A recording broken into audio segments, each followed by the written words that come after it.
and I gave some bad information, so I want to straighten it out ahead of time.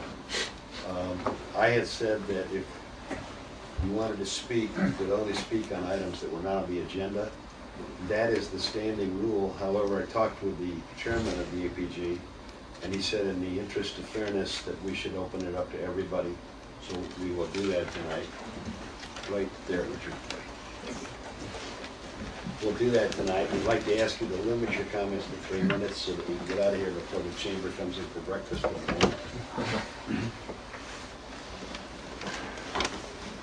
Okay, we'll call the meeting to order about 2 minutes after 7. All members are present. We have 2 items on our agenda tonight. One is a supplemental application on an agricultural preserve, and the other is a major use permit for an area called Covert Canyon.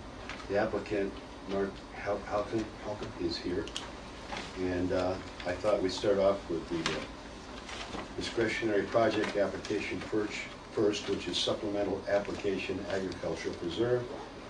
Basically, I can pass this paperwork around, but it's showing that in 2005, 2006, and 2007, there were no crops, no acres devoted to crops, no income per acre, no net income per acre, and no remarks. And the existing non-agricultural uses are practice firing ranges, 3 of them for small arms by law enforcement agencies and military units, other training activities for government agencies and military, such as GPS, night vision, escape and evade, and survival training. Gross income from these activities is less than $10,000. The 40 acres are not usable due to rock outcroppings, lack of water supply, and other proposed uses. And the future uses stated, no agricultural uses are anticipated, limited use of the firing ranges by law enforcement agencies and government military units is anticipated, no use of the property by the general public or private security companies is desired or planned, and it's signed by the applicant, Mark Halkin. And I'll pass this around to the committee members. Mark, do you have anything on this first part of this? We call for a vote? No. Okay. The application, this first part of they're referring to the agricultural preserve land referred to in the Williamson Act, and I have a copy of it here. This was a preserve that was set up in 1974.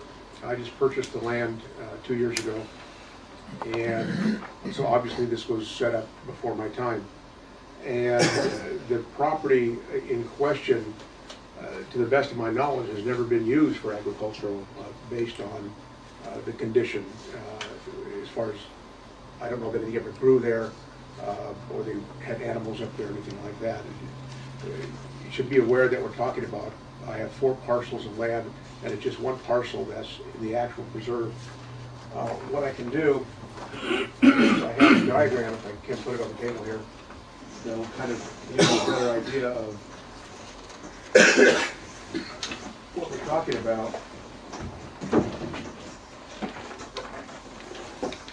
I'll turn it around. Let me turn it around. Let's see. Let me get it to scale. This way here. What we have here is okay. This is which way do you want it? North. Which way is north? North is that way. Okay. North is this way. Okay. What I have here is I have these 4 parcels of land. Okay. The parcel of land right here is the one that's under the Williamson Act, and my home is here. I live out here. This 2 parcels of land, which are to the south, east of me, although they're nice pieces of land, I really don't use them for anything. I'm not going to build anything up there. As far as the Williamson Act goes, getting permanent structures or anything, we're not doing that. We don't plan on doing that. Excuse me. Let me pass this map down to those of you down here who can't see this. Okay. And I can probably hold this up so you can see it. But anyway, what we've done is, as most of you know, when it comes to Williamson Act land or agricultural preserve land, if you cut through all the nonsense, it basically becomes more of a tax advantage than anything else. I pay less property tax on that than I do on my other 3 parcels. The dotted line that you see there is basically the area that I'm actually working within. I don't plan on working up on this area at all. It's basically a lot of rock and a lot of oak trees, and I'm just going to leave it alone. I'm not going to subdivide it or build on it or anything else. What we've done is we've researched into the Williamson Act and asked that we can have it lifted, which is going to be basically cancel the Williamson Act contract on that one parcel of land, so that I can go forward with what I'm doing here. I'd like to point out that the Williamson Act, and I've got a copy of it here pertaining to the property, is Agricultural Preserve number 36, if anybody wants to start looking it up. It goes through here from 1974, and it goes through and tells you what you can do with your property, what you can't do with your property, and all this kind of thing. And as I read through it, it talks about what can be done here, and what they talk about is, I thought it was kind of interesting. I could basically have a processing plant for crops. I could do an aviary. I can process meat, butcher shop. I can, raise cattle, labor camps, public stables, kennels, and it goes on. For some reason, it's chinchillas. I guess that was a big thing in '74. I could put up a radio or television transmitter. It also says airport landing strip, and that's important to pay attention to that.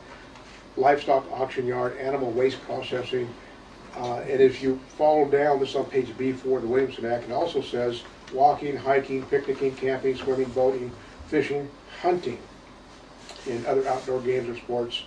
All this, of course, with major use permit if it should be granted. When I purchased the property, it had an existing airstrip that is registered with the FAA. I'm not sure exactly when it was registered. I do know that the people I bought the property from said that they used it on a limited basis.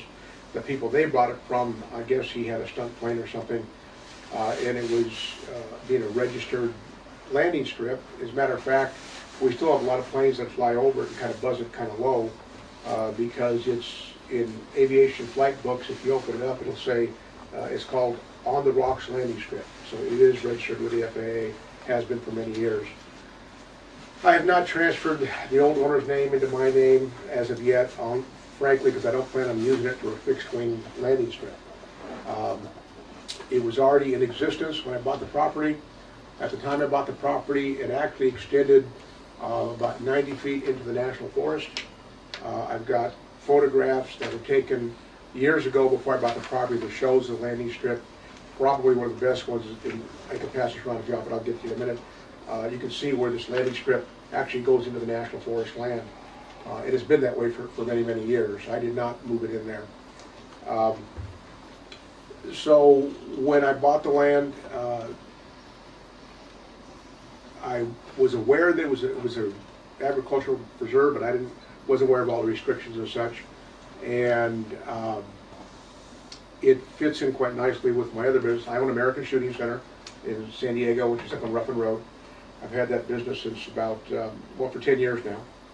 And it's a commercial indoor range with a retail store and a classroom. And we do a lot of civilian training out there, primarily firearm safety, a lot of youth programs. And we have some contracts with different government agencies for training and consulting. And this has been going on for 10 years. After 9/11, we were asked to get more involved with this kind of training, which we're doing, and have been doing successfully.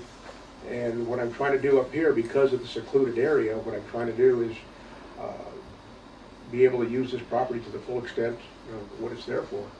I do have a PowerPoint presentation that I could probably go through and give you some more background on it, but it kind of varies off of this first topic, and so I'm going to kind of stick with that for now. We have applied to have the Williamson Act contract canceled. We've also petitioned the county to see about lifting it out there. As a lot of you probably know, the Williamson Act basically, like I said before, gives you a big tax advantage, but also it's renewable, like every day. It's a 10-year contract, so if you cancel it, today, they may say yes, but it still goes for another 10 years until it's actually canceled. So we're trying to get that set aside if possible. That is the bulk. It just turns out that piece of property is the bulk of where, you know, I want to do what I want to do. I live over on this side. There's 2 parcels here we're not going to do anything with. We're surrounded on 3 sides by Cleveland National Forest. We have 1 40-acre parcel to the southwest of us, southwest of it, belongs to the Williams, sitting over here. They're elevated a little bit above us, and they kind of overlook. Other than that, we have 2 gates in the property. The lower gate is exactly 1 mile up to my property, and I have an easement that goes to Cleveland National Forest. When you're leaving the property, you have to drive 1 mile to get to my gate. When you get to that gate, you have to drive another mile on dirt road to get to Hoppital Road. So we're 2 miles off of Hoppital Road. We're about 2,700 feet elevation, kind of in a box canyon, if you will. Very difficult to explain until you actually go out there and take a look at it. I wanted you all to hear this because it ties into the other application we have in front of us tonight, which is for a major use permit for this property. On that, and I think we can combine the vote. I'm not sure, we can keep it separate if you want to, but on the major use application, it's asking for cancellation of an agricultural preserve along with a major use permit, a grading permit, and a septic tank permit. And there's a wealth of information on the application, including traffic and so on and so forth. So it's kind of up to the board. Do you want to go just on the cancellation of the agricultural preserve first, or do you want to tie it in?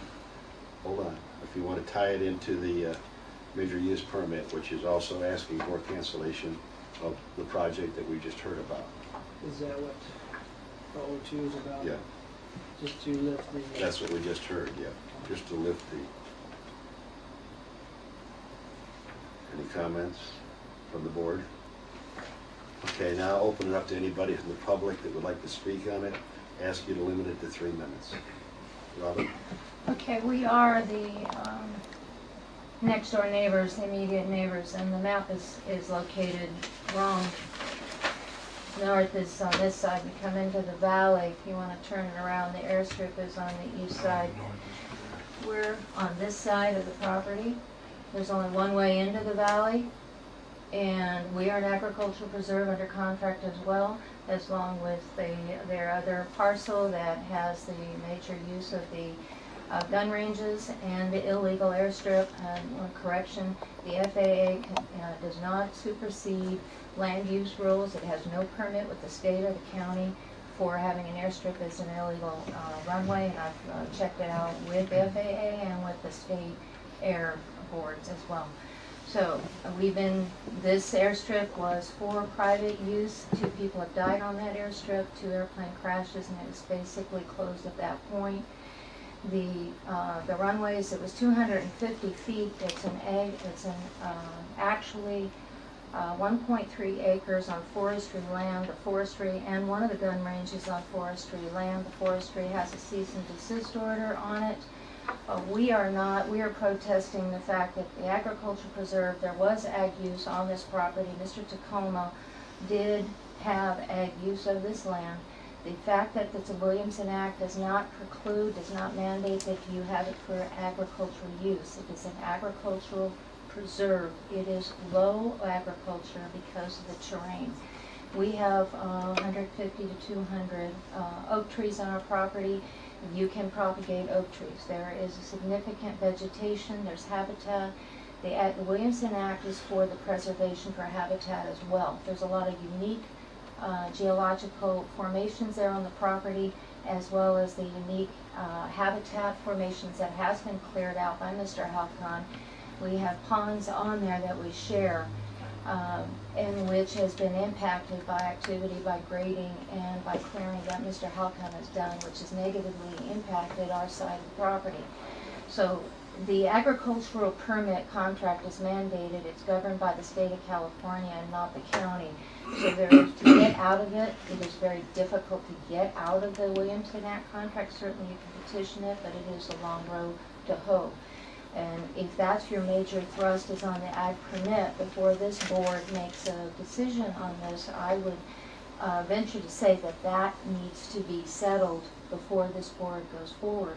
Also, the noise impact of this firearm range that we've been living with has been significant. It's not an easement through forestry. You have a temporary permit that's through forestry land. It's a temporary permit, of which we also have. It goes through forestry, 1.5 miles in from the gate. So it's a very sensitive road to take. A lot of mileage or people traveling on that road is very dangerous. For me, I've had to swerve off the side of the road trying to get out of the property because I work, I have a job. My husband also. So it's the volume that's being mandated for our little valley, plus the Hidden Glen, High Glen, the Hopatool area will be grossly impacted if this puppy goes through. Thank you. Anybody else? I have a question. Yes. Why Just do identify you- yourself, you will for the Okay, minutes. my name's Don Hickle. Okay, did I hear a reason why you want to take it out of agricultural preserve, or just because you want to, or is there a particular reason why? Yeah, basically to do, although the Williamson Act says we can hunt there, it doesn't say we can target shoot there. And so the state has said, well, it's got to be very clear. It's for, I don't want to hunt on the property. Matter of fact, we don't take any game on the property at all. I'd like to have it lifted so we can change the definition of what I can do on the property. Okay, thank you. Okay. Can I address a couple of the issues? Certainly. Okay. With all due respect to what's brought up, part of the major use permit, as a lot of you know who probably deal with major use permits, is that we have to do noise impact studies. We have to do traffic studies, okay, which we're doing. We have to do biological studies. We have to do archaeological studies. This is all standard operating procedure. And I do understand what you're saying, Robin, about the state being in charge of the Williamson Act. The state generally, and we have people working on it, generally won't act unless they get some type of a mandate or some type of a recommendation from the county. So in order to get, it is difficult to get it lifted. There's no doubt about that. I agree with you 100%. But the process starts at this level, then goes to the county level. And we've already started doing that. So I'm very much aware of the difficulty you're talking about that needs to be done there. As far as the road goes and the impact, you know, and I want to keep this as professional as possible, and I want to keep this as business as possible. But the impact on the road is, in my opinion, quite minimal, you know, considering the times that people go in and out of that road. Yes, it is just one road, and we're the only two people who live up there. As far as, you know, you being run off the road, yeah, I don't know about that, you know, and certainly I don't think it was me who did it. I'm sure you'd let me know if it was. Mm-hmm. Okay. I have a lot of documentation. The road has been, prior to me buying it, it was maintained to a certain level. It's wider now than it was. There's less ruts now than it was. Of course, we haven't had rain yet, so let's see what happens after that happens. But it's a country road. The road that goes below us from the gate to Hopatool Road is not my responsibility. That one is completely, as you agree, in disrepair. The noise, we had a engineer up there today, and he took some sound readings and as well as a lot of photographs. And again, it's hard to explain when you look at a flat piece of paper, but we're kind of in a box canyon. And the noise, the decibel, the way they measure the noise, basically, it comes out to be that about 50% of what a leaf blower is, okay?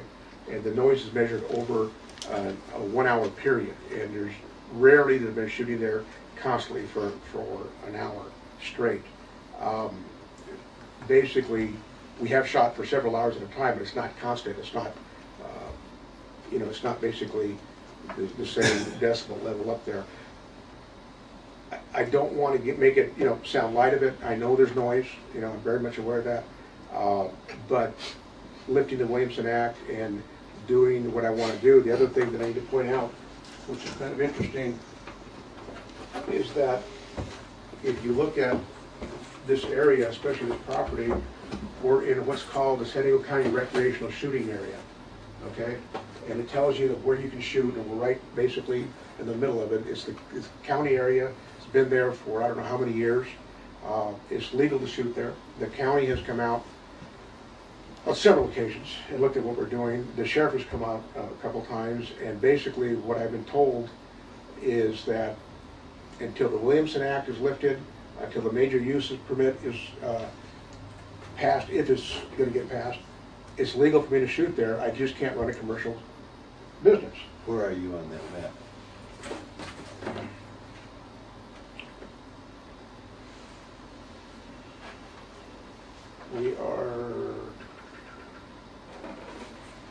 We're right about here on the map. Okay, right up on Hopkill Road. This basically, what I'm telling you is what the sheriff and the county board of supervisors told me, is that right now it's perfectly legal to shoot there. If all of you wanted to go up there and shoot there tomorrow, you're more than welcome. There's no limit to the amount of people at any one time? No, no. There is a limit as far as how close we can shoot to structural areas and that kind of thing, and we've met all that criteria, the criteria right here. As far as the limit of what I want to do with these classes, our classes are limited to 24 students. Okay, well, I'm running them right now at my indoor range, and they're limited to 24 students. When we have 24 students, only 12 are shooting at a time, and then they rotate into the next group of 12. So no, I couldn't have 100 people up there, but like I say, right now there's nothing illegal about what's going on up there, unless I charge for it. It should also be noted that, and it was mentioned briefly, what we do up there for the government, the different organizations, is not all shooting. A lot of them do map navigation, preparation for search and rescue. They do a lot of electronic training with different night vision, situations, things like that. And the reason they do it there is because there's no ambient light to speak of at night. You see all the stars and all that kind of thing, and their equipment seems to work, a lot better. Who are these people that you're talking about that are coming up and do that? The Special Operations Command out of Coronado, which is SEAL Team 1, 3, 5, and 7. We have what's called the MARSOF, which is the Marine Corps Special Operations people who come out. We have our other contracts that I'm kind of, they're government contract like, give me one, Rick. Coast Guard. What's that? Coast Guard, Pacific Law Enforcement. Yeah, the Coast Guard will come out. These were in the past. This is not anymore. Since we have the cease and desist, no Yeah, military. they're not coming out now because of the cease and desist that was put out But there. this is what your goal is to... This is what my goal is. I should also point out that in 2006, June 1st, 2006, the Department of Defense, the Department of Navy, came out and inspected our range, and I'll pass this around. They inspected our range for safety, and they basically dictated what we could and couldn't do there. And so we fell under this category of the Department of Defense federal approval. At the time that they came out and looked at it, I had gone to the county and I said, this is what I want to do. And they said, well, you're not open to the public, so you don't come under certain jurisdictions, such as the county sheriff regulates outdoor ranges. As most of you know, the Lemon Grove Rod and Gun Club up on Second White Truck Trail, which you probably hear at night sometimes. I was president of that club for 12 years. I've been in the shooting industry well over 30 years. And so I'm not going to go out there and waste my time and energy and money doing something that, flushing it down the toilet. So we were authorized in 06 to go ahead and do training. We started doing training.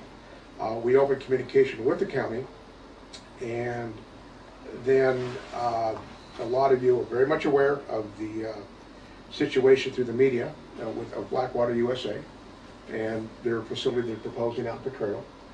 And for whatever reason, we were painted with the same brush and said, oh, Blackwater's part of Mark and Mark's part of Blackwater, he's going to train mercenaries, and none of that can be further from the truth. However, I will tell you that in 2002, the United States Navy awarded a contract to Blackwater USA and asked them to conduct the training in San Diego County. They could not do it. They did not have the personnel, they did not have the facility, they did not have the licensing. I'm licensed by the federal, by the state. I have more licenses that you can shake a stick at. Let me interrupt you. Question that I've wondered, so I'm sure somebody else here has. What is the difference between, as you know, Blackwater has had nothing but press for months. What is the difference between Blackwater and Covert Canyon? Well, difference in the companies or different in the facilities? Difference in your use. In our use, okay. I would say the main difference is not only the scope of the work. Blackwater's looking at approximately 800 acres, I believe. I'm looking at 160 acres, and I'm really only using about 80 of it. You know, actually less than half because I live out there. We're not building any permanent structures. We're not building overnight facilities for anybody. We're not building a racetrack, you know, for cars and like that. We're not building, you know, permanent restrooms and all this kind of stuff. We're not building a kitchen facility. We're really not, if you'll notice on my major use permit, there's nothing being built. It's basically asking to use it for a specific purpose. Every facility out there that's on the property right now was there before I bought it, okay? One of the structures, which was called a guest house by the previous owners, was never permitted. And I was aware of that by the previous owners. It was never permitted. They used to have a pool table in there, and I guess they had parties or something. We've gone ahead and hired an architect, and part of our major use permit is we're getting it permitted. The septic was permitted, but they didn't permit, well, according to the county, it was from it. But, so there you have it, as far as the difference between Blackwater facility. There's a tremendous difference, okay? Not only environmentally, but also in square footage and what it's going to be used for. The difference in the company, basically, is obviously we're a lot smaller. We're not Blackwater. We did have a subcontract with them, and that's about it. There was a lot of hoopla made in 2002 when they came out here and they gave us a subcontract. They listed me as the person to serve if they're going to be sued. You know, it's a legal thing that corporations have to do. It said for service for Blackwater, serve Mark Halkin. And quite frankly, I'm sure Robin's got a copy of that. I was unaware of that until Channel 8 showed it to me. I didn't know that they had put my name on there. It's not my handwriting.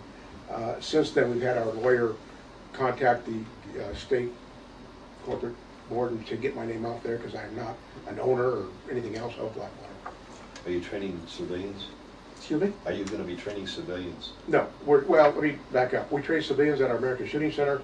The only time that we would train civilians per se at that facility would be, and what I'm trying to, hopefully in the long term, would be a hunter safety program for youth programs for safe gun handling, that type of situation. I'm going to pass this down for the board and interested public to look at. This major use permit is very lengthy. Mm-hmm. And you have a lot of hoops to jump through, well Absolutely. past what we do here. Sure. And I'm sure that, I hope everyone here is aware of the fact that we're an advisory board. We are not by any means the final word. Furthermore, this committee advises the full planning group. Their decision is the one that basically is sent to the county, not our decision. Just so everyone is clear on that. This is almost for information. And the reason that the Alpine Planning Group has subcommittees is basically so that if we had 4 or 5 agenda items at a full Alpine Planning Group meeting, we wouldn't go till 2 in the morning because it could be condensed somewhat based on the information we gather at the subcommittee level. I want to pass this along though. I noticed there's things here. You're going to have to do traffic studies. Yes. You're going to have to do You just mentioned it. Archaeological. archaeological, Yes. noise, Yep. hazardous waste. Yes. It goes on and on. And Mrs. Years. Williams mentioned that part of your property is extending into the Cleveland National Forest. I'm not sure I didn't hear you address that in your answer. I did briefly. The property that is extended to the National Forest was extended by the previous owners, and I don't know which one did it, but it was part of their airstrip. And what we did basically is we put a dirt berm to keep bullets from leaving our property to go out there. Since then, the Cleveland National Forest has come back and said, you need to move that berm. And we said, absolutely, we're going to move it. However, Is that it? that's it right there. So it'd have to be moved up to here? About halfway. The yellow, you can't go by the county yellow lines. The county is a little bit But up in confused. this area? Yeah, right in there. About 90 feet approximately. And they've asked us to move it, and we said we would move it as soon as we got a few days of rain because, as you know, the dirt out there is pretty hard. Just so you understand too, with regards to, you mentioned environmental studies and all this kind of thing, we've already been issued by the Department of Toxic Substance Control, we've already been issued basically a permit, a license here that basically says we've already contracted with a recycling company for anything that's toxic out there to be cleaned up and taken out permanently. I have the same type of permit with my range in San Diego. I use bullet traps that basically reclaim the projectiles. They go into in my indoor range is what I have. We're going to install, and I've got pictures over here to show you, we're going to install the same type of traps that basically when the projectile hits it, it goes in, it shatters the bullet, and it jumps into a 5-gallon bucket. Not only is that one thing we're going to do, another thing we're promoting big time. We can't control what the government does, we can control what we do. And basically this is a new ammunition that's out. It's called frangible ammunition. It's lead free, there's no lead in it. And I can pass these around, you want to look at them. Basically what they're mandated now with a lot of indoor ranges for federal facilities, it's a ceramic, if you will. And once it hits, it pulverizes, and it doesn't have any lead content to speak of, and it actually goes right into the ground. There's no problem, but we're not going to use it on the ground. We're going to use it in our bullet trap. Okay. I just returned from a range up in Oregon. Oregon has what they call a green state, where they basically said you can't have any public ranges with lead. They all have to use this type of ammunition. And I went up there and spent about a week looking at how they do this and how they reclaim it. And it seems to be, to me, a very reasonable step towards not contaminating the environment. And you know, I want you to understand something, that I was born and raised in San Diego, and I lived in Alpine when I was going to college, and I'm very conscious of the environment and what goes on here. I live there. I have the water up there. I'm not going to willingly contaminate my water, my ponds, or anything else up there, since it is my home. So I hope the major use permit does have a lot of hoops to go through. We're already doing it. We've already got the engineers, we've got the archaeologists, we've got the biologists, we've got all kinds of money going out, trying to satisfy all these things. We may hit a roadblock. We may hit something with, where they say you can't do it. Guess what? Then I can't do it. That's the way it goes. But I'm not going to be here. I'm going to sit here and lie to you. I mean, this is what I want to do. This is what I do for a living. What do you have in here? Anything that we need? I think it'd be pertinent for people to see this PowerPoint. The only thing is, I would ask these two folks at school here to see it a little bit better. There's some things that might clarify what we're doing. If you want to see it. Let's jump up and stand over here. I moved back, but You're doing fine. I can't get my 5.3 until I stand up. Is there one set of lights we can turn off? No? If not, this one. Okay. You don't hear me. They stay on all the time? Maybe they're on forever. I don't know. Talk about environmentally. Whoops. That's too, okay, never mind. Well, You can work on No, that's fine. Can everybody see that? everybody keep their hands to themselves. You can make them zoom up. Okay, basically, American Shooting Center, we started in 1997. This is my indoor range, the indoor shooting range there. What you see here is part of what we teach for the Navy is vehicle searches. We teach them because of the problem going on throughout the world with bombs, that are hidden, that kind of thing. The Navy has come along and said you need to teach some of our guys some things that they're, might run into up there. So as well as small arms marksmanship, vehicle searches, the security training we do is not civilian security training, it's all military.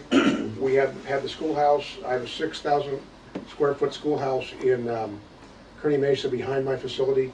We use it as a classroom. We teach the Navy how to protect the bases, how to search personnel coming on and off the bases, not only overseas, but locally. Like I said, small arms training, proper use of force, handcuffing techniques, vehicle personnel inspection, less lethal options. That would be like pepper spray. We don't do pepper spray up at Covert Canyon. We never have, never will. Defensive tactics, and classroom, lab, range scenarios. We set up scenarios for them that they're likely to see on a base.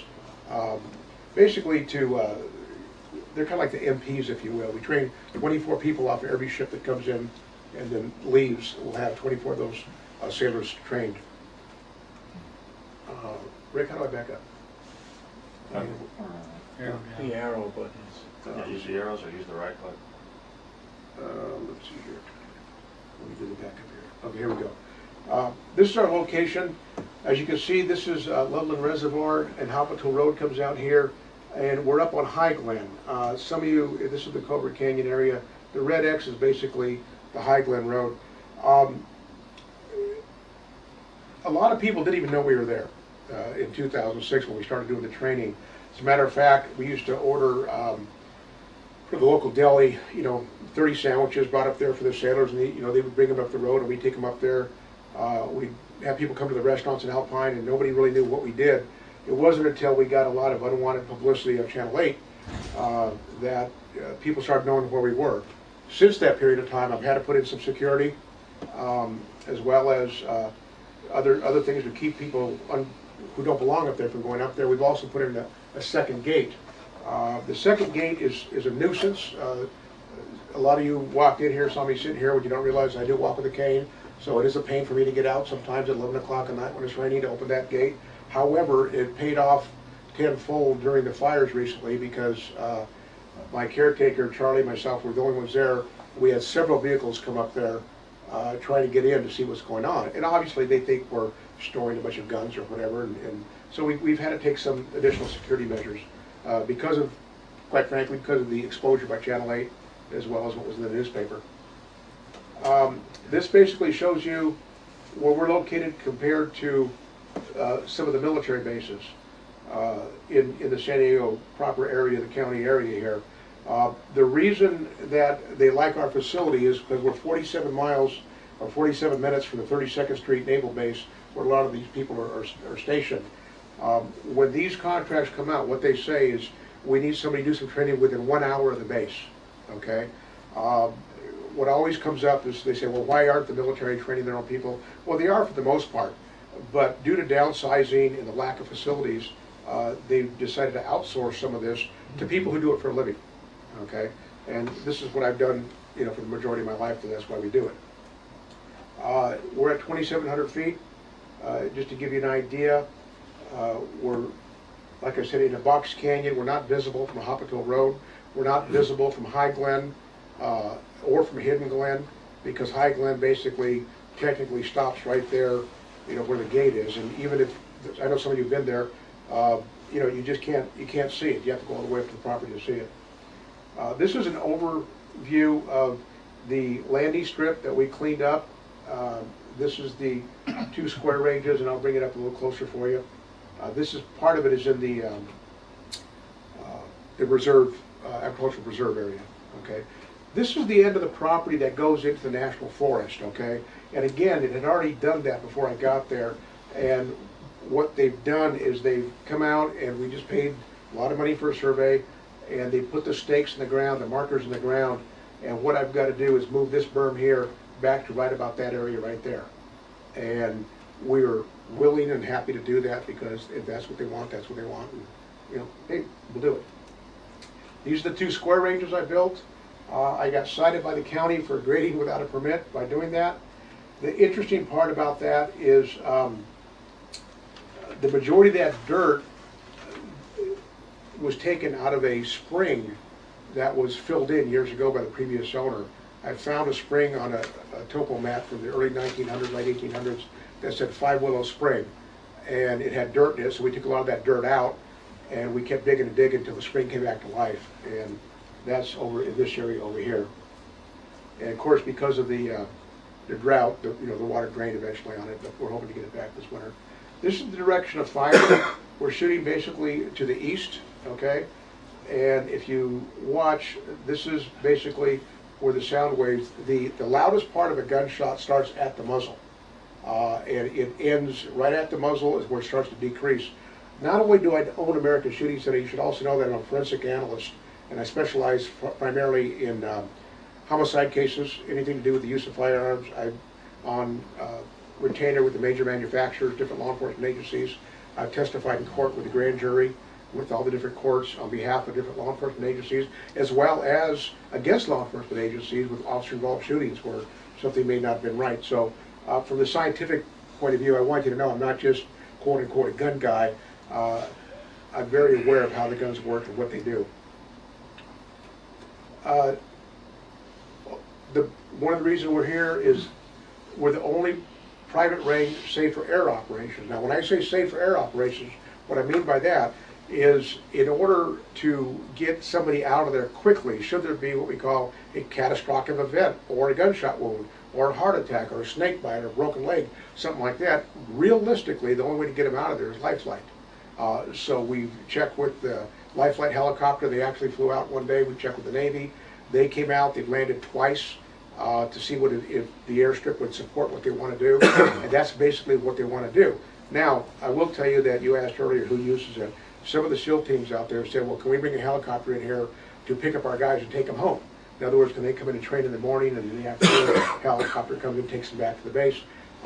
That's in the major use permit to allow for a helicopter landing. We are right in the middle of a flight path. We'll show you that too.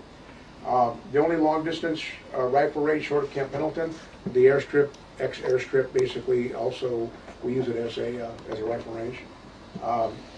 The ranges at Camp Pendleton are so booked up right now with the Marines that the Navy have to get out there, and they're superseded by the Marine Corps on a regular basis. Out of public view, that is the big thing right now. Some of the MARSOC people, the Special Operations people from the Marine Corps, a lot of what they do, a lot of the equipment they test, they want it done out of public view. You can imagine, you can understand why it's basically security purposes. We're surrounded by some hills on three sides. The sound does travel. Typically it does travel up. It's observed by, we've got over 500 oak trees up there, so it gets absorbed in that.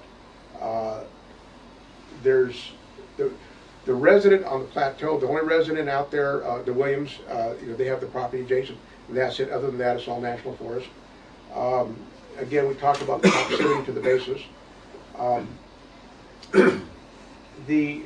What they call the New Navy Combat Command. What happened for years, those of you who were in the Navy probably don't want to hear this, but for years the people that are getting in the Navy weren't trained on small arms anymore. I've had E7s and E6s out there who've never fired a gun. So now what they're doing is they're saying, hey, we got to get these guys spun up and show them how to do this. And so they come to us for that. Every local military base out here, whether it's the Coast Guard or the National Guard, Navy, Marine Corps, has been out there, has expressed an interest in this. We're already in an established flight path. If you look at it, and I'll show you the flight path in a minute. So a helicopter coming in and out of there really is, it's not varying off of any flight path to begin with. How much existing I'm sorry? traffic is there? Even though it's on a flight path, how many airborne helicopters, planes typically go through there, or is it rare? I would say minimum in a 5-day period that have nothing to do with me, they're just helicopters that fly over. Right. 6 to 7, I think, maybe. How about military? Because I know there's a lot of military rolling in. Is that about, Clark, is that about right? That's about right. Yeah, but during the week, maybe 6 or 7. And sometimes we get military, there's a range east of us, La Posta, which some of you may be familiar with, and they bring their people out there on helicopters, and they fly right over us. And sometimes they fly real low right over us. And we're also in the flight path with the Department of Forestry, helicopters and that kind of thing, yeah. Your neighbor across the valley down there, Habitude, he had helicopters in there for a while. Yes, he does. Are they still there? Yeah, he still does. Yeah, there's a neighbor right across there. He's got scripts. Yeah. Ottoman. Yeah. Yeah, Ottoman, yeah. The thing about helicopters I found out was kind of interesting is that helicopters are not regulated like fixed wing craft. And we've closed the airstrip to fixed wing. If you look at it, I'll show you in a minute, there's 2 big white X's on it, which means it's not open to public. It's only open for emergency purpose. If somebody ran out of fuel or had a problem, I guess that'd be it. But helicopters, especially law enforcement and military, they can land anywhere they want as long as they have the property owner's permission, okay? There was the horse fire that happened here a few months back. The forestry helicopters came over, I think they're forestry, we got a picture of them, came in and drained one of our big ponds, and it took off and dropped water. During this fire, they did come back and say, oh, don't forget, we'll bring your water back, but I'm not gonna hold my breath. When it says the general public is not allowed, I mean exactly that. You can't just drive up there anytime you want to shoot, okay? It's basically, what I'm trying to do here, it's not gonna be open to the public. I've owned public ranges, I've been around public ranges all my life. With all due respect to all you shooters here, I don't like public ranges where you don't have control of what's going on over there. Ironically enough, right now, you can all come up there and shoot because it's perfectly legal. I could open it to the public if I wanted it to. You know, if I got a major use permit, I could turn it into a private club. I could turn it into a public shooting range. My basic premise is that it's a place of business, and of course, by invitation only. Okay. What I wanted to show you here was, this is basically the orange, or the red is Covert Canyon. And this is Miramar up here, the Naval Reserve Station down here. I just want to show you, this is the flight path, the military flight path. Right now that you see, when you see those planes going, their helicopters, airplanes going, it's going right by the property. Yuma to Miramar? What's that? Is it Yuma to Miramar? That's the flight pattern? No. From Coronado, North Island. Oh, okay. It's several bases over there. They're Oh, coming okay. out of Imperial Beach. They come Yeah. out of Coronado. They come right over Pitts Valley about three times a day. Because of the surveillance on the border. Yeah. They Oh, basically yeah. go wherever they want, when they want. Well, you know, when I said 5 or 6 to Clark, yeah, that's about a week, but sometimes I see 4 or 5 a day. Right. You know, at all hours. And They run that Valley Black at night. You don't even know they're Are you there. going to- Usually there. we know they're there. Yeah. Are you going to show Lindbergh's air path? I'm sorry. Are you going to show Lindbergh's air path? A normal input, Lindbergh? I don't have it on here, but I could, you know, add that. Okay, go ahead. Considerably Right over. higher. Yeah, Yeah. but Right over the Lindbergh's- top. Yeah, they fly over a little bit to the east, but they're at a complete different elevation than the helicopters. Right. Okay, Coming at they're 10,000 substantially, they have a higher ceiling than the helicopters. We do see them. They've got a dog leg that comes down to the Yeah. border. Yeah. But this just shows you exactly where the right now the Navy flight path, military flight path, and it goes right over that side right there. Here's the military flight path again. If you look at this, this goes up to Covert Canyon. You see, this is Lyons Valley Road down here, by the way, and here's the normal flight path.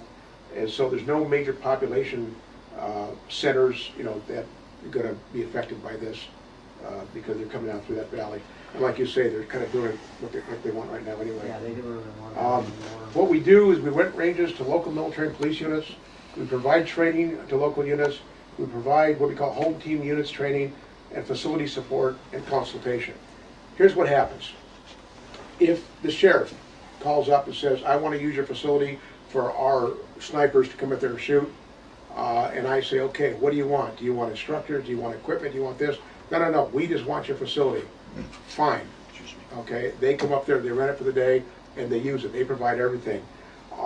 I have, 16 instructors right now that do the military training for us, and 5 of them are certified EMTs. That's the one thing we have to do whenever we provide training. We have to provide an EMT on site, okay? But we also rent it out, like I said, to the military or to law enforcement also. Here's what we don't do. We don't allow civilians to use the range. And when I say allow civilians, I'm talking about civilian training. Right now, civilians are using it because the county said I could. But with the major use permit, I won't be able to do that, at least to do training. We don't train civilian security personnel. We don't engage in overseas security contracting. That's another difference. You asked about the difference between us and Blackwater. That's one of the major things I'd like to point out. This is just a copy of the letter that was in 2006 that I handed out that showed Department of Defense approved us for safety for the impact areas. Stewardship program. There's been a lot of discussion about me going up there and chasing the animals away and you know, that kind of thing. I was there today with, like I said, the sound technician, and it was kind of interesting because we have one pond left that's got water in it because of basically the drought and because of the fire. And the one pond, I put in every week about 3,000 to 4,000 gallons out of my big tank. I've got a very good well there. So I keep that pond going, and the main reason is I have migrating ducks in there. And so we see this quite often. Here's a couple of ducks right here. We were putting in 1,500 gallons a day during the drought, but we've cut it back now because of the fire. We're going to probably need some water for us. So we do have some animals up there still. We have them nesting everywhere. You know, the idea that we chase the animals away, you should understand that birds a lot of them migrate and live on commercial airstrips. That's a lot more noise than I'm gonna put out, okay? And they migrate there. They migrate in oil fields where you constantly have constant machinery going. They migrate on construction sites. So the idea that you're gonna fire a gun and the birds are gonna run away or cease to, breed is ridiculous. This is the horse fire. I don't know why they call it the horse thief, but it's the horse fire. This is the chopper that took the water out of our pond. They say they borrowed it, but I don't know. It's Horse Thief Canyon, is what you're talking What's that? about. Horse Thief Canyon. is what Horse you're Thief talking Canyon, about. okay. This is interesting. We have a 550-gallon water tank that we ordered for fire situations. We ordered it 2 months ago. He delivered it 2 days after the fire was over. And his excuse was he was so busy, they're out of Temecula, and he couldn't get down to 15. But we do keep, I have a 10,000-gallon tank that's hooked up to the water hose. We have this portable 500-gallon that we use, that we can use. We're actually thinking of buying another 7,500-gallon one also.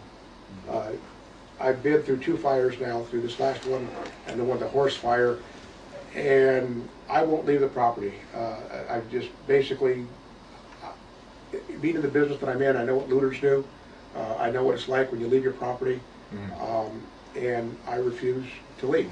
We have cleared a lot of brush around there. I think Robin and Clark can tell you that it gets pretty scary when you see that clouds coming over the ridge there. I know you guys were in and out. It's a big concern to everybody. So we have this one, and we're going to order up another one here pretty soon. They've got a motor on the front, and they actually, with a 50-foot fire hose for helping control the fire.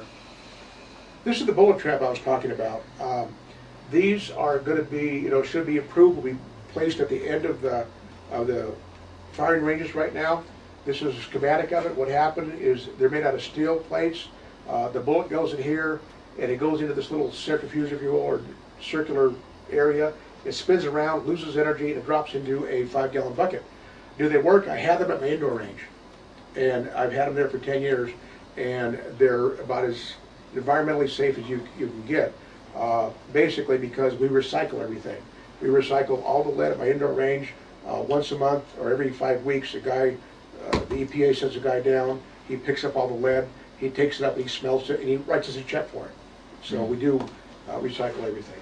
Is that all your ranges? What's that? All your ranges have these? All my high impact ranges will have these, Okay. up there, absolutely. They don't have them right now, and obviously I didn't want to spend the money right now. It's about $250,000 to outfit just that range. So what do you do about catching the lead? What's that? What do you do about catching the lead up there? Right now, without these, we have dirt berms, and underneath the dirt berm we have several layers of vinyl, okay? And the vinyl is set out and it's set in a V.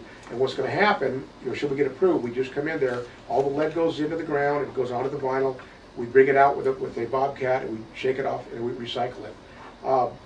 Keep in mind that lead is a mineable resource. It comes out of the ground, and a lot of people say, oh my gosh, you're going to ruin this and do that and do this. Yeah, the water up there is pretty bad to begin with because of the granite and everything else. I don't drink it, but I use it for irrigation and everything else to run the house. I have several filter systems on my tank. But yeah, the lead is not really going to be an issue.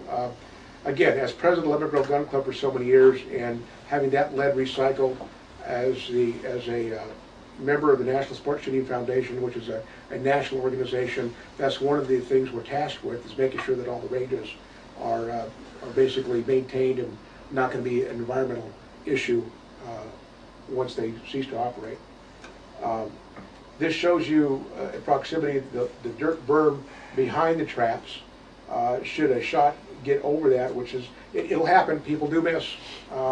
It'll get into a dirt berm, and we've also got a very large wooden plank wall there that was asked for by the Department of Defense, just in case somebody skips a bullet off the ground. This is the Lemon Grove Rod and Gun Club, which you're probably familiar with. An aerial photograph. Like I said, I was the president of that club for 12 years. I know Doug here's a member of the club. You can see the encroachment. They've got a lot of houses building around them. They even had a situation recently where a neighbor complained about a bullet hitting the house, which is certainly I wouldn't want a bullet hitting my house either.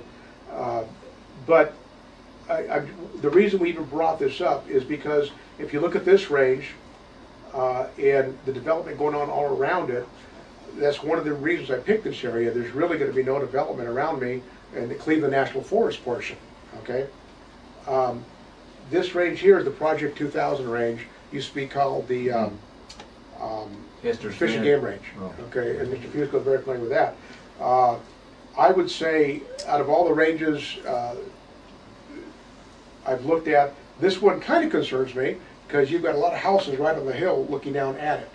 I won't even go into that. I'm just letting you know that these ranges do have a problem.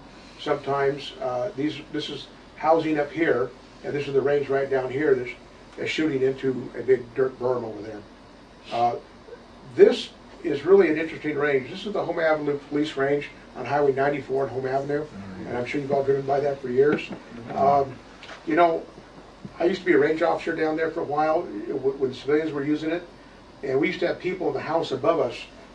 Navy housing up here would come down with a bucket of a 3-pound coffee can full of bullets, and they say, "Hey, I was mowing my lawn. These belong to you guys." And, you know, the freeway runs right here. So I guess what I'm trying to really tell you that if there is going to be a range, somebody who does want to build a range, I can't think of a location that'd be better than what we do. This is fires, percentage of fires caused statewide, but this is from the California Department of Forestry. There's a lot of concern about people shooting and starting fires. And I will tell you right now, I'm missing one bullet, by the way. So. It was a test, huh? I just don't want to have my back go that way with one bullet back in the room. You'll hear that people are out sport shooting, they start fires. Doesn't happen, folks. There's an organization called SAMI, the Sporting Arms Ammunition Manufacturing, and they're the think tank for all the manufacturers. They do all the testing. And like I said before, I do a lot of forensic work.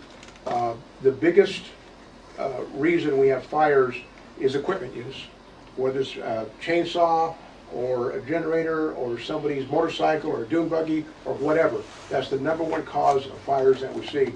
Sometimes, and I don't want to turn this into a political issue, but when you hear people say, "Oh, it must have been somebody shooting that started the fire," what they're really trying to do is be politically correct and tell you that it was not an illegal campfire, someplace set by somebody who should have been camping there. Or a power line. Or a power line. Mr. Houghton, what about tracers? Tracer, incendiary ammunition, which you see on TV, the one that shoots out with a fire, they're round or something? yeah, they're illegal. They're illegal in the state of California for use. The military can use them. They are absolutely prohibited on my property. We do not allow them on the property. Period. End of story. The Navy knows it. There isn't a private range around that allow the Navy to use those incendiary ammunition. That's right. Questions? I feel like I'm trying to go above and beyond and cover the bases here. Safety is the big issue. I think there's no doubt about that. I know there's going to be some people who are going to paint me with a black water brush, and I've got broad shoulders. That's okay. If they do that, they're mistaken. It's just not the way it is. Let me ask you a question, if I may. On this application for major use permit, it states 3 or 4 times through here, and I've spread some of the paperwork around, 3 or 4 times that the use will be for training military and law enforcement. Yes. If you get this major use permit, would that restrict you to that, or could you broaden that out and go back to civilians and so on and so forth? I could broaden it out into civilians as far as like the youth programs talked about, but private security companies, no. Mercenary? Mercenary, no. Would the government even allow you to do that? Because they have a lot of restrictions on, if they're going to be there, they don't want anybody else up here. Oh, absolutely. If the government's using the property, I cannot have If civilians you out get that there. contract from them, they just say no civilians period. Right, exactly. They don't want you to know what they're doing, when they're doing, and how they're Right, doing it. exactly. Now, when I say private security contractors, if you've got like Whack and Hut or these companies that patrol shopping centers, they get firearms training too. I don't even allow that on my indoor range. I don't feel these people are qualified, and I just don't need the headache. Thank God. Has the fire department and the forestry been up to the property on the easement, the road? Yes. They had any problems? No. Gentlemen over here, Why don't question. they- Just a question and maybe a suggestion. 2 of them. I'd had little problems years ago down in Pitts Valley with challenge of, and I don't want to get into it, politics either, but with the fire department and the building and all that stuff. And the best thing that the subcommittee did and the fire board did to help me as a common citizen was actually go out and see the property. I would really recommend that you at least have 1 or 2 people on this committee physically go see the property, to see that bowl and all that. I think we can do it individually. I don't think we can do it as a group. No, yeah, on your own, those that somebody may not care. But I've been a guest in the Williams out there, just for full disclosure. I've been out there. yeah, okay, well, that's probably good, but even a Long guest of before Mark you- to get before you even a bought different perspective, I'm sure. Excuse me, you've been out there before I bought it? Okay. When Jim Smith was alive, he had Glenview Feed. He's probably been, you'd get an updated, actual legal GPS survey to We know just did. exactly where all boundaries of your property is We just and did. where other people's aren't. Yeah, we just did. Okay, well, and that's my only 2 things. I'd get somebody out there and, Yeah, one of the first things Maybe. we felt we should do is get a registered survey. because I was surprised, I mean, I gained some and lost some. Well, I'm surprised at the county, if you go down to the county, how much they don't know. That's exactly my point. I mean, No, I mean, not just, Touche. I had friends there You know, I'm not for being- 40 years and Yeah. they were off 20 feet well, on 40 that's acres. nothing compared to what they're off to me. Yeah, okay, well, but I mean, the feds I would even worry about too. Federal forest. We always got to. Mark, these folks, when they come into the property, do they come in the same way as Alpha Appleton? Yes. There's only one How way. how does that affect your ranges and that type of thing? depending on- The ranges are off the road. Can the Would you road give come them up an to easement? somewhere? Can I add something? It is not totally off the road. There's only one way into the valley, and there's only one way to get to our valley. And we actually have to cross over the former illegal runway, which is now a long-distance firearm range. We actually have to cross over that. Clark has crossed over it during when they were having an actual shooting exercise, and he had to stop and wait till people stopped shooning. How many times And that then we have happened? to. It's only happened once, but it was enough to get my attention. Okay, I think that happened early on, when they were, I think the Marine Corps was out there at one time. Yeah, it happened one time when they were trying to sight a real long distance. Now, there was a guy standing in the road, but he wasn't stating what he was standing in the road for. It wasn't until I drove by that I realized that he was playing road guard. Okay, but it happened once. Yeah, well, I assure you that's not gonna happen again, and for a lot of reasons. Mainly because there's certain parts of that property I don't wanna touch. I just wanna leave it as is. But on television, you state that the range is how long? It's actually, it's gonna go down to 800 yards now because of the forestry. And before, how long, what were you saying before? Was it 950 or? No, 2,000 Across our driveway. It's a 2,000-foot runway. When you were yeah. stating that figure, you were figuring Yeah, at one across my time, driveway. one time when we measured it before the berm was put up, we shot it with lasers 1,000 yards, and that was one of the big pluses, but now it's going down to what, 775 or something like that? 775. What? The road, the Yeah. berm. Okay. What it always was initially, now we have to knock off the main street. Okay. One quickie clarification question. Can you show me how they come in? I think it's through here. They come in this way. Their property's over here. Okay. Would I didn't quite understand where their property was. I'd only been there once, but I thought you owned the property and you give them an easement over your property? No, Or is it around the they've had an side? easement for years to go across the property. They have an easement that goes, it comes right through, let me back up. Their easement goes right through here, is that right? Yeah. Yep. Goes right through here. They've got What kind of easement is that? it's an easement for, The prescriptive user. Ingress It's a access. legal yeah, easement it's across the not a property. utility easement, it's an easement just for transporting back and forth onto the property. Ingress and egress. Yeah, Thank you. that's what it is. Perfect. In other words, I have, on my property, I have a little problem with easements, because I would never buy a place and I had to go across an easement. Just respectfully, I've got to stop that and stick to this. Well, I would think it would pertain to, Well, your property doesn't pertain to it. no, but I mean, just the understanding of an easement, I'm not totally ignorant of an easement, but there are all kinds of easements. I was just asking, because some guys could block my easement at my place, and if you guys, It's only one way in. Well, I don't think you can landlock anyone. No, we could put gates up, as long as we give them the keys and the combination of the gate, that they have a right to pass it, and we're, Well, then that's, I would, yeah, I've got a it's a problem. good feeling for them, I would think. I would hate to have it. So is the bulk of your activity gonna be down this way since they've got the.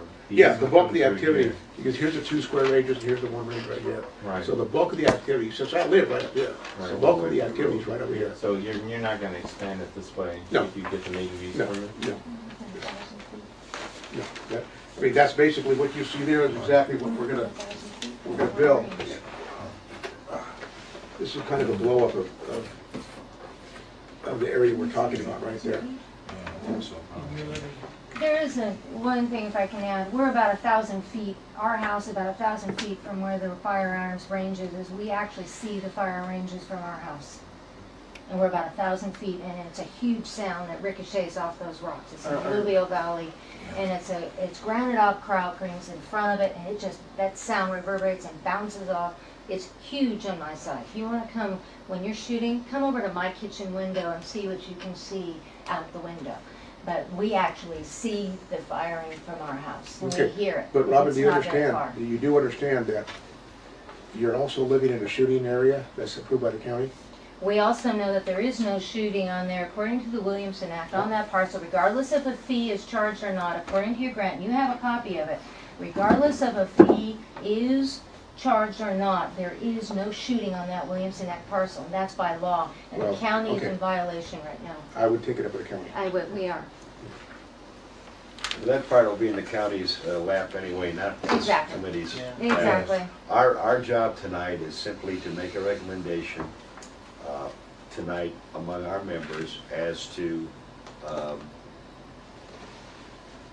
what we will recommend to the full APG. That does not mean that the full APG will go by our recommendation. Now, as I said it earlier in the meeting, the full APG meeting, this hearing will be held on the 4th Thursday of January. We're not doing December because it's almost impossible to get a quorum in Alpine in December. It will be held on the 4th. That is run a little more formally than this. To me, the idea here is not to play a lot of rules, it's to get everybody, get a chance to get the information out and in and have an understanding of where it's going. Once it gets to the APG, however, as you probably know if you've been to the meetings, there won't be a lot of crosstalk. There will be speaker slips, there'll be a 3-minute time limit, the presentation will be made. The full APG will ask what the recommendation of the private actions group was, and at that point it either goes to the county with a recommendation, no recommendation, or a recommendation with stipulations. My firm guess is it will go to the county either way, either as a denial or an approval with stipulations. That's just my guess.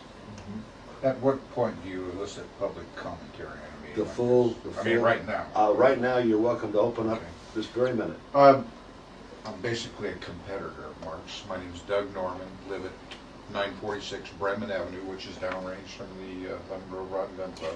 We're directly in the firing line. Lived there for 15 years, never had a round strike my property. Friday night traps on a still night, you can hear the range. I also have a business here in Alpine, been in business in Alpine for 3 years, 2435B Alpine Boulevard. I operate a small sporting goods store Next here. to Napa, right? Correct. And actually, I was wondering what that was. probably Mark's competitor, but although that's, I'm peanuts in a world of elephants. The thing that I'd like to say about Mark, I've known him for 15, 20 years or so, and I know he endeavors to do the very best he can. And he will do the best he can to alleviate the fears of neighbors and things and cooperate with them. I also worked as an environmental analyst for a major utility company. I've been involved here for some 50-something years in California or San Diego area, and environmentally involved in California. I had my own consulting firm. Today I have the sporting goods store because I'm retired and I do it for fun. But what I'd like to assure you, and especially the neighbors, is that Mark does the very best he can to operate a professional and a well-run organization. The other thing I'd like to say is in this town, it's unbelievable the need for military training. I'm shocked, and I'm sure all of you are. You think, we're surrounded by military bases. Why aren't they shooting out there? They're heavily impacted. I get requests for people, they want to shoot. There's also another thing goes on, and Mark's not involved, but I'm involved with some other people that do some back country stuff for Hollywood. There's a need for shooting, believe it or not, for Hollywood. Recording sounds and things like that for video games and all those kinds of things. There is a need in this county for a shooting facility. And to have one that would be professionally run is an asset to the community. It's an asset to all the businesses here. Like Mark said, they buy sandwiches, they buy gas from us, and it's just a good thing to have. They don't buy a lot of ammo from me, unfortunately, because Mark's got the concession sewed up in Kurt Mesa. But they can be good neighbors, and I think for your concerns, and I recognize your concerns, because we live next to a fire range also, but we found them to be good neighbors. A whole lot better than a whole lot of condos and stuff, I'll tell you that. So it's something to consider for the board. Just, I know the guy's a professional. He's a good guy. Thank you. Yes? Couple of comments. My name's Bob Fusco. I live about a mile from the range, and I live on Fusco Lane, which is a big driveway off of Hapatool Road. So, anyway, I've been involved in the shooting business for my whole life. I'm 70 years old, and I took out my first federal firearms license when I was 20, so it's been a while. I've been involved in San Diego shooting sports for a long time too. I'm the prime mover and developer of the Project 2000 range, and as Mark said, the community moved right in on that range. But let me tell you, when you have a special use permit, you must acquiesce to the community's wants. So we had to cover the range. That rifle range is now the only indoor 100-yard range in California and Arizona, and that's the reason. So just because he gets a use permit for a range as he sees it today, doesn't mean that they will not put additional restrictions on it. And if noise truly is a problem with residences, they'll clamp a noise level. Down at Project 2000, it's 63 decibels at the nearest residence, and as Mark indicated, that's a time-weighted average. So it's the number of shots that occur over an hour period. So any one shot may be louder than that, and that's what you hear in your kitchen. But the average over a given period of time is lower. And you know, I'm also a chief range safety officer, and I train other range officers. I spent 36 years with the Navy Department. I've been to a lot of ranges around the country. This site is excellent for the proposed purpose. Excellent. It's out of the way, out of the public. The noise level at all but their property is going to be negligible. And one other thing, you know, the County of San Diego has in its recreational plan that they're going to provide ranges. You know how many they've provided in the last 50 years? That's it. 0. And we have individuals that put their own treasure on the line, like the clubs, which are a group of individuals or individual entrepreneurs that will put their own money on the line to provide a very necessary service. And so I would encourage the committee to approve the portion that you have jurisdiction over now. This is a good project. Thank you. Anyone else? I have one question for you, Mark. All the structures that are on the site right now, they're all existing? Yes, Everything's all existing, and all the utilities that go to that site are all existing too? that's correct. Okay. Do the utilities going anywhere past the property? Do they stop? No, I'm at the end of the grid. So The last electrical pole comes up onto my property and it stops. The only thing I've done since I moved in there is we went underground with some of the electrical, mainly because what we just saw with the wind blowing some of these wires. You know, people talked about the wind in Alpine being 60 miles an hour. I assure you, it was a lot more than that up there. We have a big handicap porta potty that we leave out there, and it was moved about 50 yards just in the wind. And we actually, we lost a couple trees that got blown over. It was pretty ugly. Where does their utilities come from? Who is? yeah, Where does your where do your utilities utilities come from? come from? Pardon me? Where do your utilities come from? I still didn't hear the question. Utilities, like telephone, power? I'm having a problem with Mr. Halcon in regards to the utilities, he's denying power to my property. Is that because of SDG&E, or is that because? We have an easement We that have- includes all We utilities. have an electric easement and he's denying it. Where did it come from the last 15 years? Before We Mr. have Alpine got there? generator. Oh, okay. Generator. That's Generator what you're and asking. That's what I was asking. Yeah. Generator and solar, let but me- we've been we wanted aerial. We were going to have it, and then the SDG&E was putting it in for free because it's an ag pump, ag well, and it was, we acquiesced to the prior owner who was supposed to go underground, but we couldn't afford to go underground. And it needs to go overground, and we're still pursuing overground, and we're pursuing our legal easement that we have for it. So, Okay, let me just ask a quick question.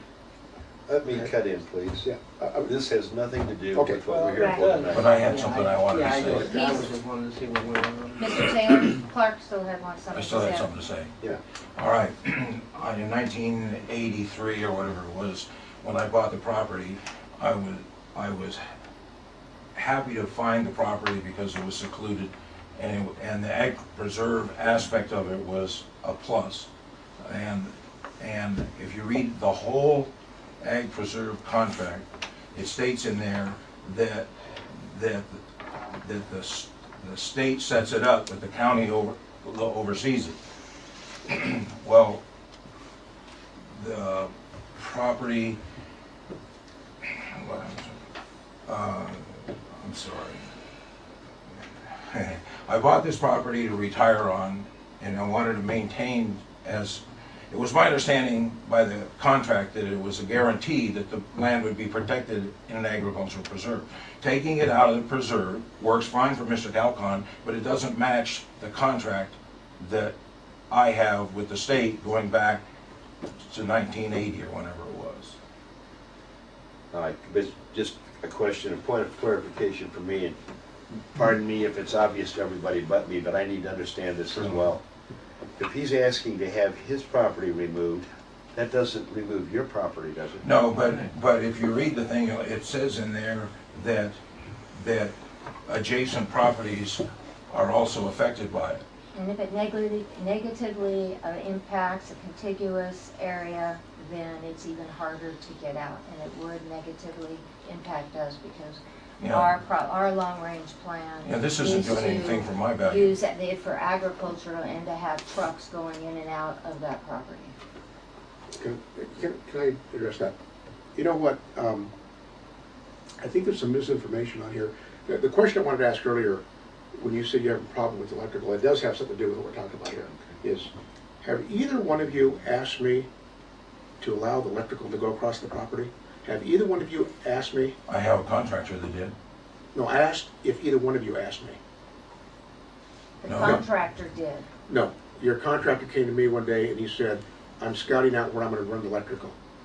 And I talked to SDG&E and I basically said, go ahead and do it, but it has to go underground. SDG&E said, we cannot do it underground because we don't want to go to this wetland. But, having said that,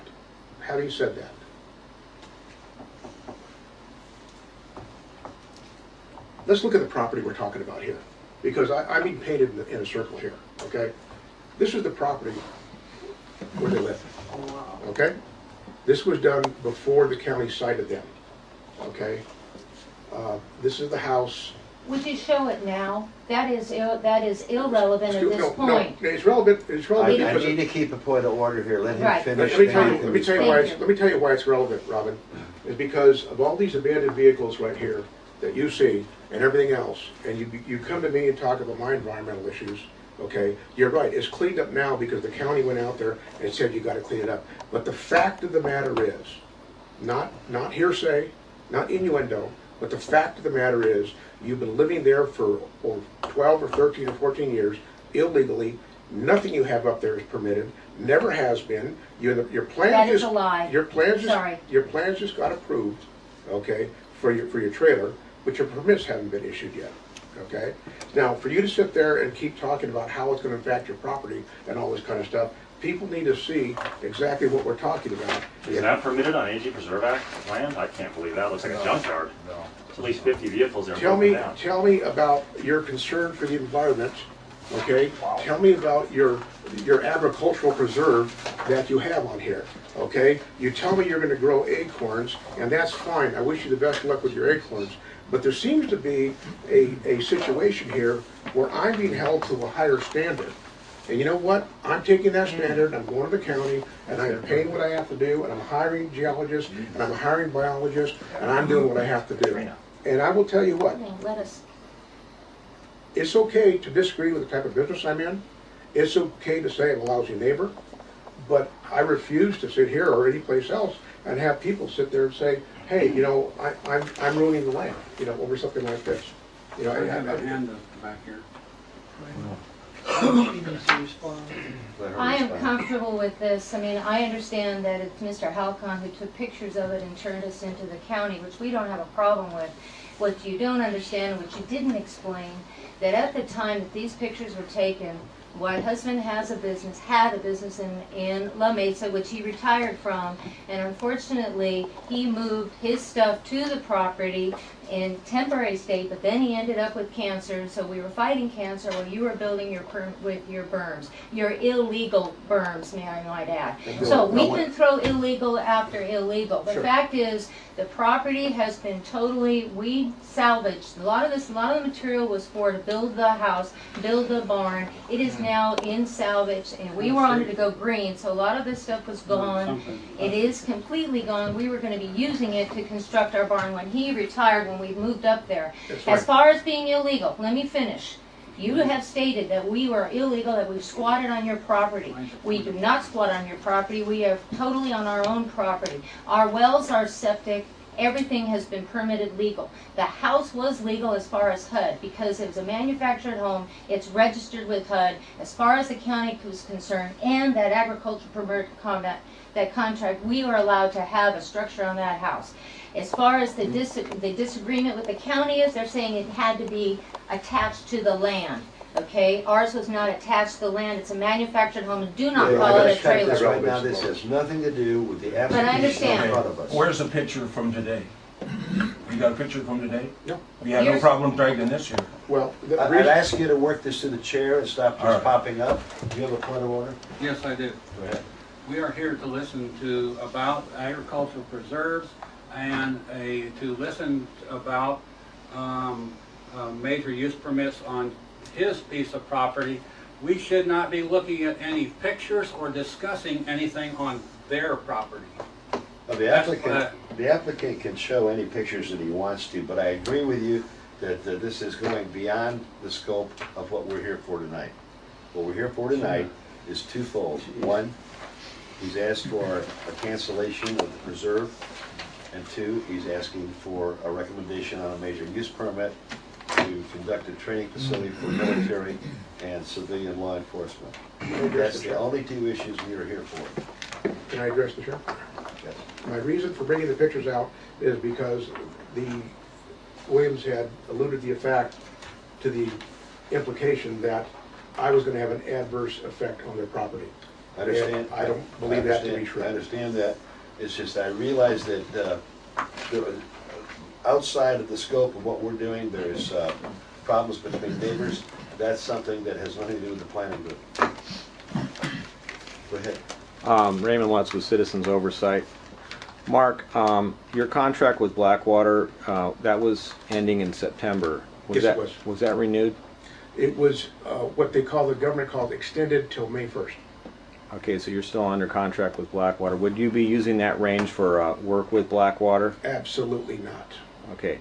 If Blackwater is moved under the Pentagon in terms of they've been talking about possibly putting them in the chain of command, would they then qualify as the armed forces, and then you would be allowed to train them on your site?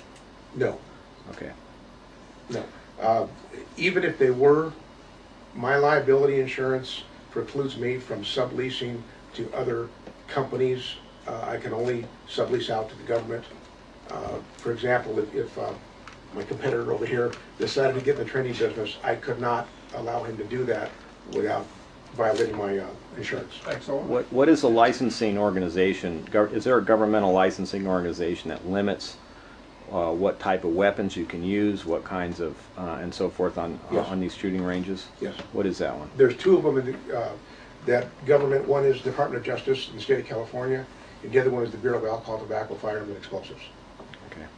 Thank you very much. Thank you. May I ask, what, you are Raymond Lutt, Citizens Oversight. from, I'm not sure what that is. That's citizensoversight.org. You can go online and find out. Can you give us a one-liner of what you are? I mean, what kind of group, or obviously a advocate for something?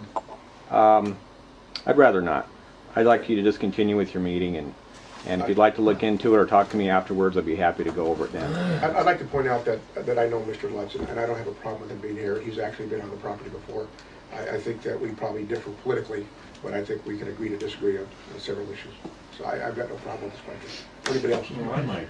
I didn't want my image out. I just speculation when people down there from behind. That's all. Okay, does anybody else have any comments or questions, particularly the board? I think your comment earlier that both of those issues go hand in hand. I think that we need to combine the two. Does everyone on the committee agree?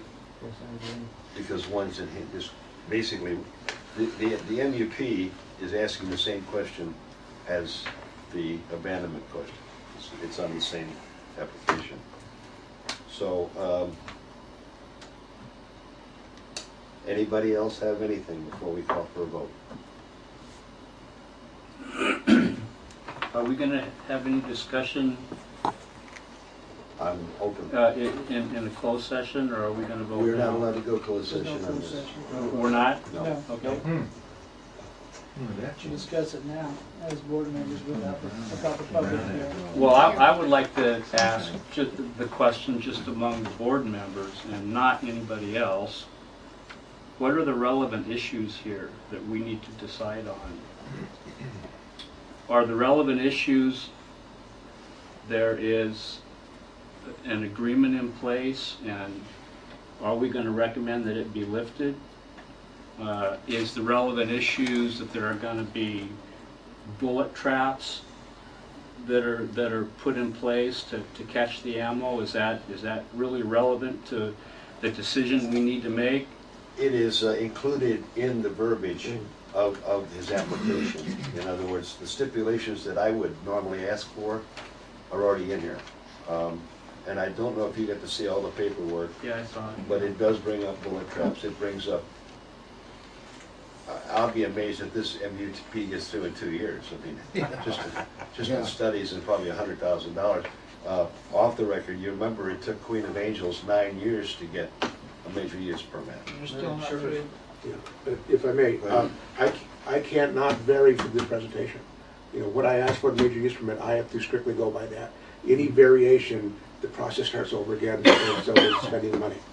Excuse me. This has almost everything in it that I think most of the group would ask to stipulate, such as bullet traps, number of trips per day, a study for noise, a study for the environment, a study for the groundwater, et cetera, et cetera, et cetera.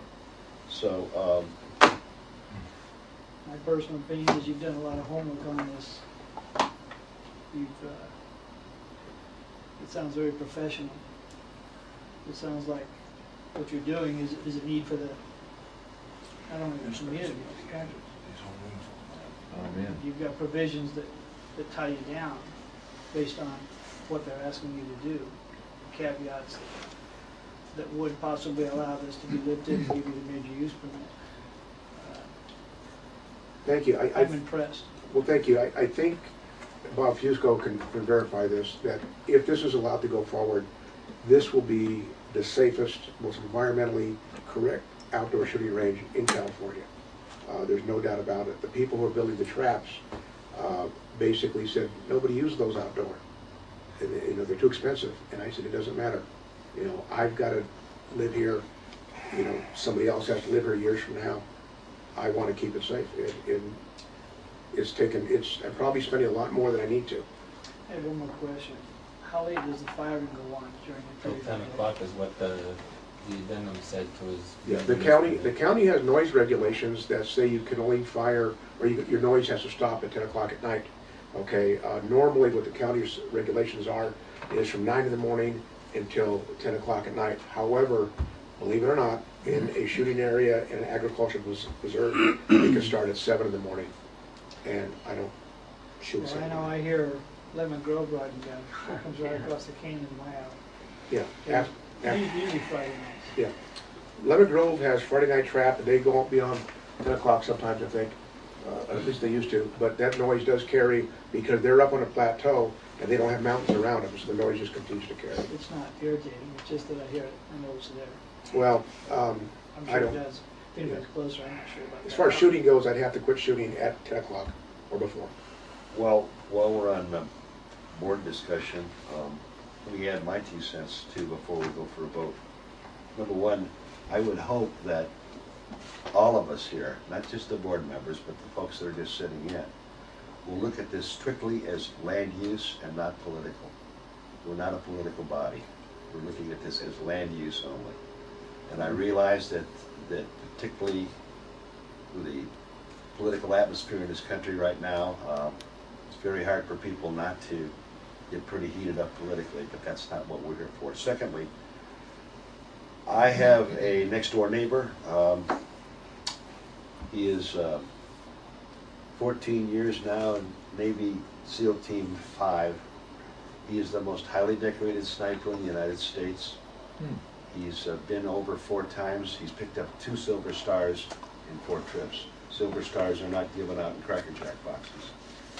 He covets Covert because there's nowhere else in the San Diego County area that he can go work at his trade. You can't do it down at the SEAL base. It's a 3-month lead time to get into the Marine Corps base to use their facilities. So he's been very upset that he can't go in there lately. So I'm saying I think the need is there. That's my personal opinion. I'd like to get a motion from someone. And I'll be happy to leave the room. No, you can't do that. This is wide open. No secrets. Governor Brown. I'll make a motion to approve. I need you to word that out a little further. Can I add something? Yeah. Just approve it as the stipulations With the pointed out, stipulations. with the stipulations that are included within So I'll make a motion to approve with the detailed stipulations that are in there. We have a motion to approve with the stipulations cited in APO 7002. Have a second? Are you going to include the other one, or are you going to do that? Well, this one also calls for the same thing the other one has. Well, my question is the motion going to include both, or are we going to do 2 motions? Let's do 2 motions to keep this right on the up and up. Okay. Although this one does call for cancellation of agricultural preserve as well. But let's do it that way. Okay. This is for APO 7002, the major use permit. I need a second? I'll second it. Second. 002 is the supplemental application. You have to vote by alphabetical order. Zero. Well, the way it's got listed. MUP 07011. There we Is go. the major use permit. Right. That's what we're voting on at this time. That's what we're voting on now. Okay, we have a motion and a second. Any discussion? All in favor? Aye. Opposed? It's unanimous. Now let's just keep it going. This is the request. Let me get the exact wording here. You have my paperwork down there. Application, Yeah, but agriculture Wait a preserve. minute, I gotta have your supplemental application form. Thank you.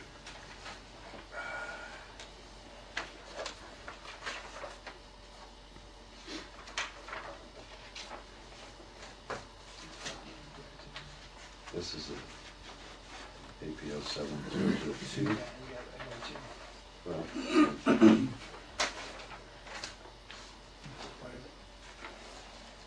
I need a motion now on APO 7002, which is a request to abandon the supplemental application for a agricultural preserve. Second? With the stipulation. I'll second with the Your stipulation. stipulation. One favor? Aye. Opposed? This will go in front of the full APG. And Mr. Alpine, you'll need to be prepared once again to jump through these hoops. Robin and husband, I'm sorry, I can't remember. Clark. Please be there to state what you have to say, and all members of the public are invited and urged to come and to fill out a speaker's slip and to speak. Thanks for your courtesy tonight. Appreciate it. Thank you for a good meeting. If anybody in this room would like to go up there and all, just call me and I'll take the time to show you everything we're doing, what we plan on doing.